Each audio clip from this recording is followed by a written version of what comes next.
स्वागत है आप सभी का एक और बेहतरीन क्लास में। अगर आप भी अंतिम समय में कुछ नहीं पढ़ें तो यह क्लास ज़रूर देखिएगा, क्योंकि आज का यह टॉपिक आपके पेपर के लिए बहुत ही महत्वपूर्ण होने वाला है। ठीक है? क्योंकि टॉपिक होगा कोहल वर्ग के बारे में। देखिए, अब अंतिम समय है, अब इसलिए हम आपको ये सब पढ़ा रहे हैं ताकि अब अंतिम समय में ये सब याद कर लीजिए, क्योंकि यहाँ से प्रश्न हर बार पूछे जा रहे हैं। चाहे बात जीन पियाजे की जाए, चाहे वाइगोत्स्की की या कोहल वर्ग की या चौमस्की की। कुछ मनोवैज्ञानिक ऐसे हैं जिनके बारे में आपको पढ़ना चाहिए।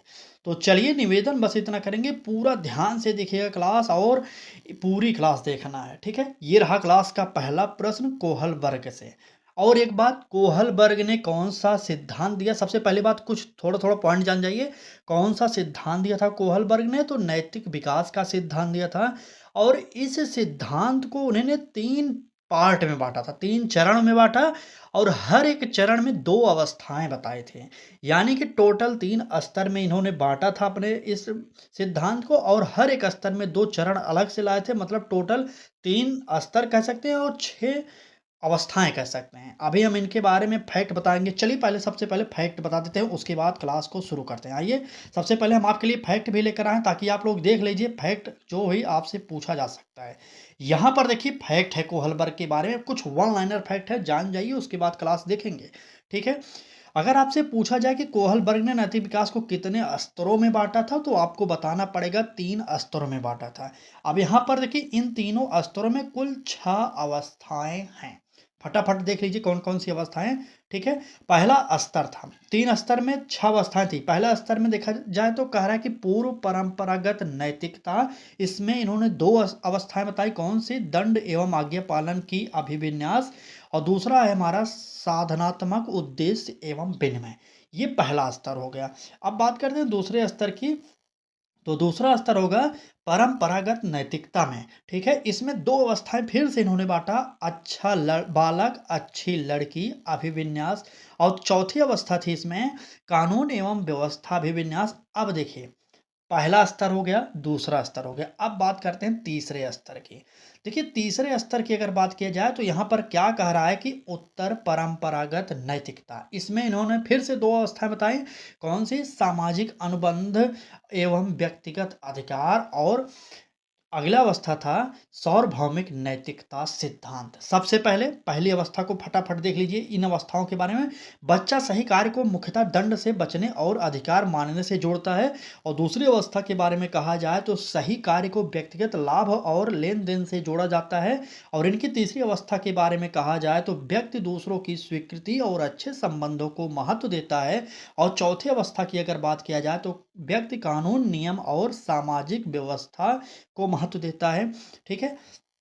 चलिए, अगर पांचवे की बात किया जाए तो पांचवा जो इनका अवस्था था, इनके बारे में देख लीजिए। कह रहा है कि व्यक्ति समझता है कि कानूनों का उद्देश्य लोगों के अधिकार और कल्याण की रक्षा करना है और अन्यायपूर्ण कानूनों में बदलाव संभव है। और आखिरी अवस्था की बात की जाए तो निर्णय सार्वभौमिक नैतिक सिद्धांतों के आधार पर किए जाते हैं। इन शब्दों को समझिए, याद कर लीजिए, क्योंकि यहाँ से अभी हम आपको प्रश्न भी कराने वाले हैं। ठीक है? और आपके पेपर में भी प्रश्न बनेंगे। चलिए और देख लीजिए। कोहल वर्ग ने नैतिक विकास को केवल व्यवहार से नहीं बल्कि व्यक्ति के तर्क और निर्णय के कारण से समझने पर जोर दिया था। नैतिक दुविधाएं, जिसे आप मोरल डिलेमेंस कहते हैं ना, उनके सिद्धांत में महत्वपूर्ण है नैतिक दुविधा में। ठीक है? चलिए आगे बात करते हैं। ये क्या कर रहा है कि शिक्षक विद्यार्थियों में नैतिक तर्क विकसित करने के लिए दुविधा आधारित चर्चा और प्रश्नोत्तर का उपयोग कर सकता है। फिर आगे देख लीजिए। कोहल वर्ग के अनुसार नैतिक विकास क्रमिक अवस्थाओं में आगे बढ़ता है। ये ऐसे वैसे पॉइंट नहीं है, आपके लिए ब्रह्मास्त्र है, क्योंकि पेडागोजी के प्रश्न यहीं से बनते हैं। अभी हम आपको दिखा रहे हैं। ठीक है? तो मेन मुद्दा ये रहा कोहल वर्ग से कि सीटेट के लिए जो सबसे महत्वपूर्ण है, ये याद कर लीजिए कि इन्होंने नैतिक विकास का जो सिद्धांत दिया था, इसमें 3 स्तर बताएं और 6 अवस्थाएं बताएं। पहले नैतिक तर्क होगा, उसके बाद नैतिक दुविधा होगा। समझ गए होंगे, मेरे हिसाब से समझ गए होंगे। अब यहाँ से हम प्रैक्टिस आपको कराना चल रहे हैं, ध्यान से देखिएगा। अगर आप वह जो हम फैक्ट बताएं अगर वो समझ गए होंगे तो सारे प्रश्न आप सही भी कर सकते हैं। ये रहा आज की क्लास का पहला प्रश्न। पहले प्रश्न में कहा जा रहा है कि कोहल वर्ग के अनुसार नैतिक विकास मुख्यतः किससे संबंधित है। पहला ऑप्शन देखिए, नैतिक निर्णय लेने की तर्क प्रक्रिया। दूसरा कह रहा है कि केवल अनुकरण करने की क्षमता। तीसरा कह रहा है कि शारीरिक विकास और चौथा कह रहा है कि भाषा विकास। पहले प्रश्न का उत्तर की बात किया जाए तो आप सबका उत्तर आना स्टार्ट हो गया, बहुत सही। पहली बात तो बी ऑप्शन काटिए, क्योंकि यहाँ पर केवल अनुकरण करने की क्षमता की बात किया जा रहा है, इसे काट दीजिए। सी ऑप्शन कह रहा है कि शारीरिक विकास, बिल्कुल नहीं। और डी ऑप्शन कह रहा है कि भाषा विकास, बिल्कुल नहीं। यहाँ पर उत्तर जो होगा नैतिक निर्णय लेने की तर्क प्रक्रिया। ठीक है। अगर आपसे पूछा जाए कि भाषा विकास का सिद्धांत किसने दिया था, चॉम्स्की साहब ने दिया था। आप लोग इनको जानते होंगे, नहीं जानते तो आप हमारे चैनल पर विजिट कर लीजिए। ठीक है। चलिए नेक्स्ट देखते हैं अगला प्रश्न क्या कह रहा है। कोहल वर्ग के सिद्धांत में नैतिक विकास की कुल कितनी अवस्थाएं बताई गई। देखिए यहाँ पर चरण स्तर नहीं पूछा गया है, आपको अवस्थाएं बताना है। तो अवस्थाएं अभी मैंने जस्ट बताया था कि 6 अवस्थाएं बताई गई हैं। और कितने स्तर में इनका सिद्धांत बटा था, तो 3 स्तर में यह सिद्धांत बटा था। इसको आप लोग नोट कर लेंगे। ठीक है, समझ गए। तो चलिए क्लास की स्पीड थोड़ा तेज रखिए। ठीक है, ठीक है, चलिए आगे आइए, देखते हैं अगला प्रश्न क्या कर रहा है। एक बच्चा कहता है मैं नियम इसलिए मानता हूं क्योंकि सजा नहीं खाना चाहता। सजा मतलब दंड। ठीक है। यह किस स्तर को दर्शाता है। परंपरागत, उत्तर परंपरागत, सार्वभौमिक नैतिकता और पूर्व परंपरागत। देखिए अभी वहां पर हमने जो अवस्थाएं बता थी वहां पर चर्चा की थी, इसलिए हमने आपको फैक्ट पहले ही बता दिया था। तो अब आप उत्तर बताइए। चलिए जल्दी से बताइए। अगर क्लास अच्छी लग रही हो तो लाइक कर दीजिए, चैनल को सब्सक्राइब या शेयर कर सकते हैं तो कर दीजिए, क्योंकि यह क्लास आपके लिए ब्रह्मास्त्र होने वाली है। ठीक है। चलिए अगर बात किया जाए इस प्रश्न के उत्तर की, तो जो ये अवस्था क्या हमने बात किया था वो था पूर्व परंपरागत, यानी कि डी वाला ऑप्शन हमारा सही हो जाएगा। नेक्स्ट देखते हैं क्या कह रहा है। चलिए कह रहा है कि कोहल वर्ग के अनुसार नैतिक विकास का कौन सा स्तर सामाजिक स्वीकृति और अच्छे संबंधों पर अधिक जोर देता है। पहला ऑप्शन पूर्व परंपरागत, दूसरा ऑप्शन परंपरागत, तीसरा ऑप्शन उत्तर परंपरागत और चौथा ऑप्शन दंड आधारित। ठीक है। चलिए प्रश्न संख्या 4 का उत्तर बताइए कौन सा सही होगा। देखिए सामाजिक स्तर, स्वीकृति और अच्छे संबंधों पर अधिक जोर। ध्यान दीजिए मैंने कौन से स्तर की बात की थी, वहां पर सभी की चर्चा कर दी थी हमने। तो वह स्तर था परंपरागत स्तर। फिर से एक बार क्लास समाप्त होने के बाद फिर से स्टार्टिंग में जो फैक्ट है उसको चेक करिएगा आप लोग। ठीक है। तो इस प्रश्न का उत्तर जो होगा बी वाला ऑप्शन सही होगा। चलिए हमने फैक्ट इसलिए पहले करा दिए ताकि आपको ज़्यादा विस्तार से बताने की ज़रूरत ना पड़े, आप प्रश्न देखते ही उत्तर कर सकते हैं और हमें समझाना भी नहीं पड़ेगा और आप आसानी से पहले ही समझ लेंगे। ठीक है। चलिए अगला प्रश्न देखिए, कह रहा है कि बच्चा, जो एक अच्छा बच्चा है, अभिविन्यास कोहल वर्ग की किस अवस्था से संबंधित है। अच्छा बच्चा अभिविन्यास कोहल वर्ग की किस अवस्था से संबंधित है। अवस्था 3, अवस्था 1, अवस्था 4, अवस्था 6। बताइए। अच्छा लड़का, अच्छी लड़की, अभी मैंने चर्चा किया था फैक्ट वाले में, बिल्कुल सही। कुछ लोगों का उत्तर आना स्टार्ट हो गया, अवस्था 3 था, यानी कि हमारा ए ऑप्शन सही हो जाएगा। ठीक। चले आगे आइए, देखिए ये थोड़ा सा टफ प्रश्न होगा आपके लिए। देखिए क्या कह रहा है।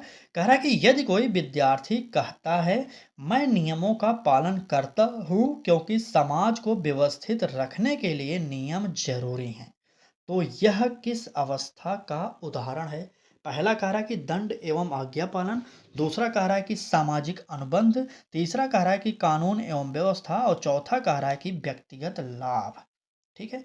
चलिए प्रश्न संख्या 6 का उत्तर बताइए कौन सा सही होगा। चलिए चलिए बिल्कुल सही, कमेंट में बताते रहिए कौन सा होगा उत्तर हमारा यहाँ पर सही। देखिए अगर कोई विद्यार्थी कहता है मैं नियमों का पालन करता हूं क्योंकि समाज को व्यवस्थित रखने के लिए जरूरी हैं, तो बिल्कुल सही। प्रश्न संख्या 6 का जो उत्तर होगा कानून एवं व्यवस्था की बात यहां पर की जाएगी। ठीक, बिल्कुल। एक बार सी ऑप्शन को सही कर लीजिए। चले एक बार लाइक करिए और अपने मित्रों तक क्लास को शेयर करिए, उन्हें बताइए कि यहाँ से प्रश्न हर बार बन रहे हैं। अगर आपको यकीन नहीं होता तो आप प्रीवियस ईयर का प्रश्न पत्र देख लीजिए, आपको मिल जाएगा। सीडीपी के सेक्शन को देखेंगे या हिंदी के सेक्शन को, वहाँ से प्रश्न मिलते हैं। ठीक है। चलिए बाकी आपकी इच्छा। और हाँ, क्लास पेपर 1 और पेपर 2 दोनों के लिए उपयोगी है। चलिए कोहल वर्ग के नैतिक विकास सिद्धांत में प्रथम स्तर का नाम क्या है? पहला ऑप्शन कह रहा है कि परंपरागत नैतिकता, दूसरा कह रहा है कि उत्तर परंपरागत नैतिकता, तीसरा कह रहा है कि सामाजिक नैतिकता और चौथा कह रहा है कि पूर्व परंपरागत नैतिकता। चले, प्रश्न संख्या 7, नैतिक विकास सिद्धांत का प्रथम स्तर तो मैंने क्या बताया था? पूर्व परंपरागत नैतिकता, यानी कि डी ऑप्शन बताया था मैंने। चलिए आगे चलते हैं। अगला प्रश्न देखिए क्या कह रहा है। तो कहा जा रहा है कि यदि तुम मेरी मदद करोगे तो मैं तुम्हारी मदद करूंगा, किस नैतिक अवस्था की विशेषता है? पहला ऑप्शन अवस्था 2, साधनात्मक उद्देश्य एवं विनिमय, बी ऑप्शन करेक्ट अवस्था 3, अच्छा बालक अभिविन्यास, सी ऑप्शन अवस्था 4, कानून एवं व्यवस्था और डी ऑप्शन अवस्था 5, सामाजिक अनुबंध। तो यहाँ पर कुछ भी लॉजिक लगाने की बात नहीं होगा।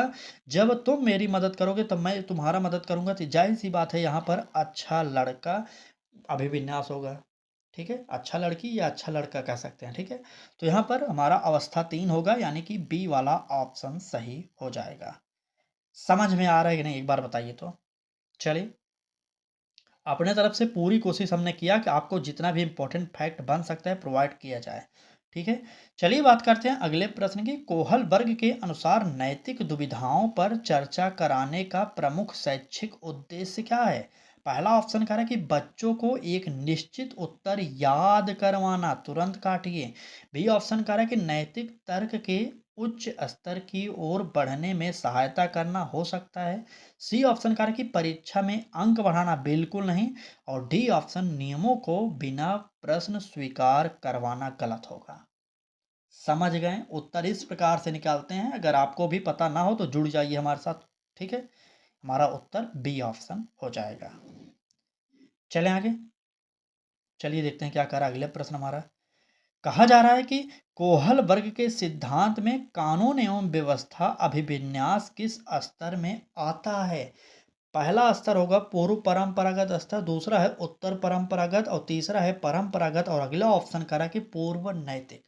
तो यहाँ पर आपको पता होगा कि पूर्व नैतिक की बात नहीं की गई थी, तो उत्तर काट दीजिए इसको। अब आप ए बी सी में से उत्तर बताइए कौन सा सही होगा। बिल्कुल, अगर कानून एवं व्यवस्था अभिविन्यास की बात की जाए तो वो हो जाएगा परंपरागत, यानी कि सी वाला ऑप्शन सही। ठीक है, चलिए देखते हैं अगला प्रश्न क्या कह रहा है।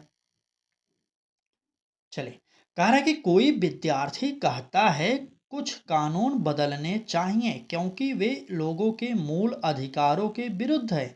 इस अवस्था से सबसे अधिक संबंधित है, क्या संबंधित है? अवस्था 1, अवस्था 2, अवस्था 4, अवस्था 5। चलिए, कोई विद्यार्थी कहता है कुछ कानून बदलने चाहिए क्योंकि वे लोगों के मूल अधिकारों के विरुद्ध हैं। ठीक है, यह किस अवस्था से सबसे अधिक संबंधित है? प्रश्न संख्या 11 का उत्तर बताइए। बिल्कुल, अवस्था 5। ठीक है, अवस्था 5 यानी कि डी ऑप्शन सही कर लीजिए। चलिए आगे बढ़ते हैं, अगला प्रश्न देखते हैं। अगले प्रश्न में कहा जा रहा है कि कोहल वर्ग के अनुसार नैतिक विकास को समझने के लिए शिक्षक को किस बात पर अधिक ध्यान देना चाहिए? पहला ऑप्शन कह रहा है विद्यार्थी ने कौन सा उत्तर चुना, बी ऑप्शन कह रहा है कि विद्यार्थी ने निर्णय के पीछे क्या तर्क दिया, सी ऑप्शन कह रहा है कि विद्यार्थी ने कितने शब्द लिखे और डी ऑप्शन विद्यार्थी ने कितनी जल्दी उत्तर दिया। चलिए, प्रश्न संख्या 12 बताइए कौन सा होगा उत्तर। प्रश्न संख्या 12, देखिए, विद्यार्थी ने कितनी जल्दी उत्तर दिया ये मायने नहीं रखता, विद्यार्थी ने कितने शब्द लिखे ये मायने नहीं, और विद्यार्थी ने कौन सा उत्तर चुना ये भी नहीं। सबसे इंपॉर्टेंट जो होगा, विद्यार्थी ने निर्णय के पीछे क्या तर्क दिया, ये हमें सुनना पड़ेगा, ये सबसे बेस्ट है। ठीक, बी ऑप्शन यहाँ पर सही हो जाएगा। चलें आगे, चलिए देखते हैं अगला प्रश्न। थोड़ा सा बड़ा है, 1 मिनट। ठीक दिख रहा है ना? चलिए एक प्रश्न में एडजस्ट कर लीजिएगा। ठीक, चलिए, कह रहा है कि निम्न में से कौन सा कोहल वर्ग के नैतिक विकास सिद्धांत की विशेषता है? पहला ऑप्शन देखिए, कह रहा है कि नैतिक विकास सिद्धांत निश्चित रूप से जन्मजात होता है। क्या ये नैतिक विकास जो होता है निश्चित जन्मजात होता है? बिल्कुल हम यह नहीं कह सकते, काट दीजिए, ये नेगेटिव होगा। डी ऑप्शन कह रहा है कि नैतिक तर्क क्रमिक अवस्थाओं में विकसित होता है, ये हमारा हो सकता है सही। सी ऑप्शन कह रहा है कि सभी बच्चे एक ही उम्र में एक ही अवस्था में होते हैं, ये गलत होगा। और डी ऑप्शन नैतिक विकास केवल पुरस्कार से होता है, इसको भी गलत करेंगे। ठीक, उत्तर जो होगा हमारा नैतिक तर्क एवं क्रमिक अवस्थाओं से विकसित होता है, यानी कि बी वाला ऑप्शन सही होगा। चलिए आगे आइए, देखते हैं अगला प्रश्न। ये रहा अगला प्रश्न संख्या 14। क्या कह रहा है एक बार देखिए और उत्तर बताइए। ठीक है, कहा जा रहा है कि सबसे अधिक लोगों के हित में जो नियम हो उन्हें स्वीकार किया जाना चाहिए, किस प्रकार के नैतिक चिंतन को दर्शाता है। पहला ऑप्शन दंड से बचने का चिंतन, दूसरा ऑप्शन व्यक्तिगत लाभ का चिंतन, तीसरा ऑप्शन सामाजिक अनुबंध एवं व्यक्तिगत अधिकार और चौथा ऑप्शन केवल सामाजिक स्वीकृति। चलिए 14वें प्रश्न का उत्तर बताइए कौन सा सही होगा। केवल सामाजिक स्वीकृति बिल्कुल नहीं, व्यक्तिगत लाभ की बात नहीं की जाएगी और ना ही दंड से बचने की बात की जाएगी। उत्तर जो होगा सामाजिक अनुबंध एवं व्यक्तिगत अधिकार। ठीक है, यहाँ पर सी ऑप्शन सही हो जाएगा। चलिए नेक्स्ट देखते हैं। अगले प्रश्न की बात किया जाए तो क्या कह रहा है देखिए, कह रहा है कि कोहल वर्ग के सिद्धांत में अंतिम अवस्था किससे संबंधित है। पहला ऑप्शन देखिए सार्वभौमिक नैतिकता सिद्धांत, और दंड एवं आज्ञा पालन, और व्यक्तिगत लाभ या कानून व्यवस्था। चले, कोहल वर्ग के सिद्धांत में अंतिम अवस्था कौन सी थी। तो अंतिम अवस्था की अगर बात किया जाए तो बिल्कुल सही, वो था सार्वभौमिक नैतिक सिद्धांत, यानी कि पहला ऑप्शन। ठीक, चलिए नेक्स्ट देखते हैं। अगले प्रश्न की बात किया जाए तो इसका तो उत्तर सब बता सकते हैं। क्या कह रहा है, एक शिक्षक विद्यार्थियों को ऐसी स्थिति देता है जिसमें दो नैतिक मूल्यों के बीच संघर्ष है और फिर उनसे कारण सहित अपनी राय पूछता है। यह गतिविधि मुख्यतः किस सिद्धांत से मेल खाती है। पहला ऑप्शन पावलोव, दूसरा कोहलबर्ग, तीसरा थॉर्नडाइक और चौथा स्किनर। चलिए बिल्कुल, इसका तो उत्तर सब बता देंगे क्योंकि हमने टॉपिक पहले ही बता रखा है कोहलबर्ग, तो आप उत्तर तुक्का भी मार सकते हैं। बी ऑप्शन, अगर किसी का ये भी प्रश्न गलत हो गया भाई साहब आप तो ध्यान नहीं दे रहे हैं इस क्लास में। ठीक है, चलिए नेक्स्ट देखते हैं क्या कह रहा है। कहा जा रहा है कि कोहल वर्ग के अनुसार नैतिक विकास में एक अवस्था से अगली अवस्था की ओर बढ़ने में क्या महत्वपूर्ण भूमिका निभाता है। पहला ऑप्शन केवल उम्र, दूसरा कह रहा है केवल पुरस्कार, तीसरा कह रहा है कि नैतिक दुविधाओं एवं तर्क विचार का अनुभव, और डी कह रहा है कि केवल अनुशासन। चलिए अब कुछ लोग कमेंट करें भाई साहब आपने फैक्ट वाला जल्दी जल्दी बता दिया, जल्दी जल्दी बता दिया भाई, फैक्ट है, थोड़ा सा जल्दी आप समझ लीजिए नहीं तो फिर से क्लास को देख लीजिएगा। ठीक है, चले बात अगर प्रश्न संख्या 17 के उत्तर की जाए, काफ़ी लोग उत्तर सही दे दिए। नैतिक दुविधाओं एवं तर्क विचार का अनुभव, यानी कि सी ऑप्शन सही हो जाएगा। चलिए नेक्स्ट देखते हैं अगला प्रश्न क्या कह रहा है। कहा जा रहा है मैं ऐसा कार्य करूंगा जिससे मेरे मित्र मुझे अच्छा व्यक्ति समझे। यह किस अवस्था में है। आपको मैंने बताया अच्छा लड़का अच्छी लड़की, कौन सी अवस्था में है, अब तो आप उत्तर बता सकते हैं ना। बिल्कुल सही, यह अवस्था तीसरा हो जाएगा, उत्तर ए ऑप्शन। ठीक, अवस्थाएं बिल्कुल जान जाइए। चलिए देखते हैं अगला प्रश्न क्या कह रहा है। कहा जा रहा है कि निम्न में से कौन सा कथन कोहल वर्ग के सिद्धांत के संदर्भ में सही है। पहला ऑप्शन देखिए नैतिक विकास केवल बाहरी दंड पर निर्भर करता है। बी ऑप्शन कह रहा है कि नैतिक तर्क में गुणात्मक परिवर्तन होते हैं। सी ऑप्शन कह रहा है कि नैतिकता का विकास केवल विद्यालय में होता है, बिल्कुल नहीं। और डी ऑप्शन सभी नैतिक निर्णय समान स्तर के होते हैं। चले हमारा सी ऑप्शन गलत होगा और ए ऑप्शन गलत होगा। अब आपको बताना है बी या डी कौन सा आपको सही लग रहा है। बिल्कुल बिल्कुल, चलिए तो डी ऑप्शन सभी नैतिक तर्क एक समान होते हैं, ये बात गलत है। उत्तर जो होगा नैतिक तर्क में गुणात्मक परिवर्तन होते हैं, यानी कि बी वाला ऑप्शन सही होगा। ठीक है, चलिए नेक्स्ट देखते हैं अगला प्रश्न और आज की क्लास का आखिरी और सबसे महत्वपूर्ण प्रश्न। ठीक, चले सीटेट की कक्षा में कोहल वर्ग के सिद्धांत का प्रभावी प्रयोग या उपयोग किस प्रकार किया जा सकता है। बात कोहल वर्ग की जा रही है और सीटेट की कक्षा की बात हो रही है। पहला ऑप्शन देखिए, विद्यार्थियों को केवल नियम याद कराकर बिल्कुल नहीं, नैतिक दुविधाओं पर चर्चा और तर्क प्रस्तुत करवाकर हो सकता है। और गलत उत्तर देने पर दंड देकर बिल्कुल नहीं, गलत उत्तर बालक देगा तब भी आप उसे दंडित नहीं करेंगे। शारीरिक, मानसिक, आर्थिक किसी भी प्रकार से विद्यालय में दंड नहीं दिया जाएगा, ये आप जानते रहिएगा। ठीक है। और डी ऑप्शन, सभी विद्यार्थियों से एक ही नैतिक उत्तर लिखवा कर, ये नहीं होगा, उत्तर जो होगा हमारा बी वाला ऑप्शन सही हो जाएगा। ठीक है, समझ में आया। अपने तरफ से पूरी कोशिश हमने किया कि कम समय में आपको पूरा कोहल वर्ग पढ़ा दिया जाए। अगर अभी तक इस क्लास को नहीं देखे हो आपके कोई भी मित्र, उनको यह क्लास शेयर जरूर कर दीजिए। और क्लास अच्छी लगी हो तो लाइक करिए और आज ही हमारे चैनल के साथ जुड़ जाइए, चाहे फेसबुक चाहे यूट्यूब, जहाँ भी आपको अच्छा लगता है। ठीक है, चलिए कल फिर मिलेंगे एक महत्वपूर्ण क्लास के साथ। तब तक आप अपनी पढ़ाई जारी रखिएगा और पढ़ाई में थोड़ा भी ढिलाई मत करिए, क्योंकि परीक्षा की घड़ी नज़दीक हो चुकी है। ठीक है, धन्यवाद।